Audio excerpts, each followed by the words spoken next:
Ghana's year-on-year inflation rate for June 2025 has dropped sharply to 13.7%, down from 18.4% in May.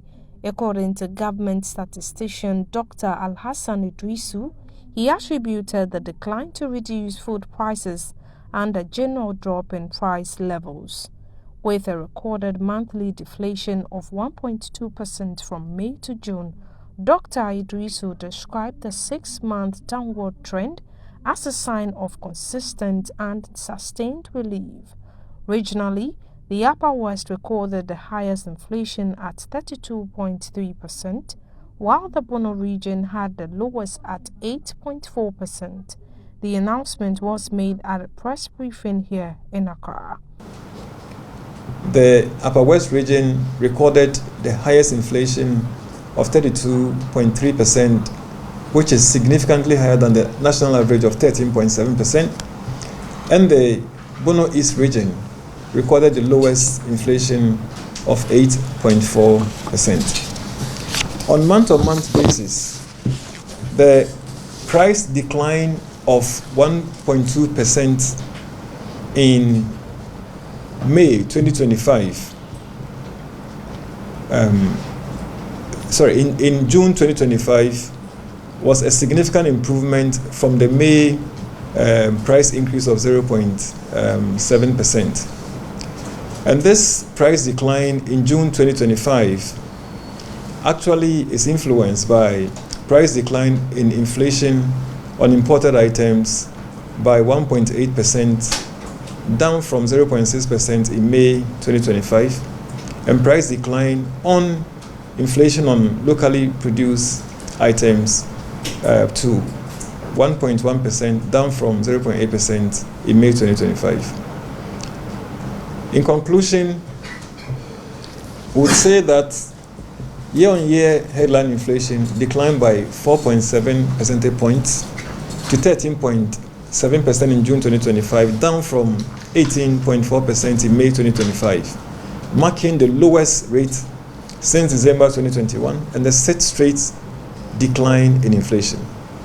On month-on-month basis, the general price level declined by 1.2% between May and June 2025.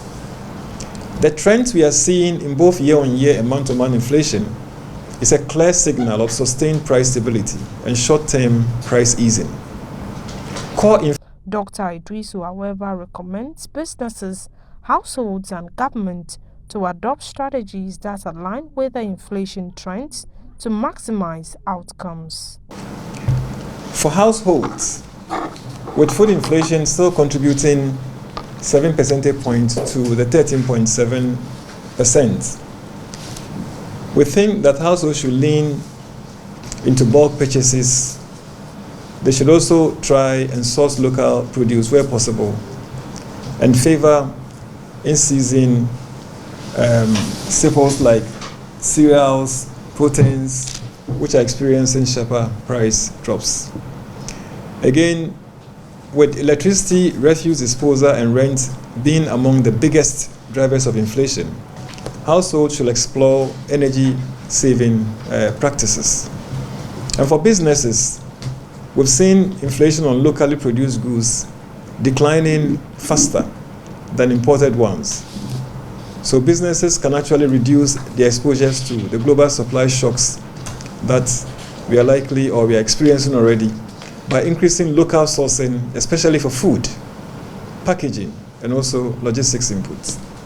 Again, businesses could practice strategic pricing, not sharp increases in prices, given that disinflation, and even in some months we've seen, on monthly basis, we've seen some products actually reducing in their prices.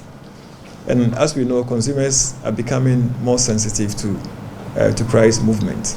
And then for government, since food remains a dominant inflation, even though we've seen a drastic drop in food inflation, government should continue to invest in transport infrastructure, irrigation, food storage, and market linkages, particularly in the north, where food inflation is high. Again, we are calling on government to tailor social protection and economic policy by region as blanket policies will not be effective given the wide regional disparities we've observed in inflation. So there will be the need to expand targeted LEAP program or LEAP support, the NHI's outreach school feeding program, and undertake price monitoring in high inflation areas to ensure equity in responses. It would also be very useful if government should lock in the inflation gains we are making and stay the course on fiscal consolidation, implementation of strategic growth initiatives, and also appropriate monetary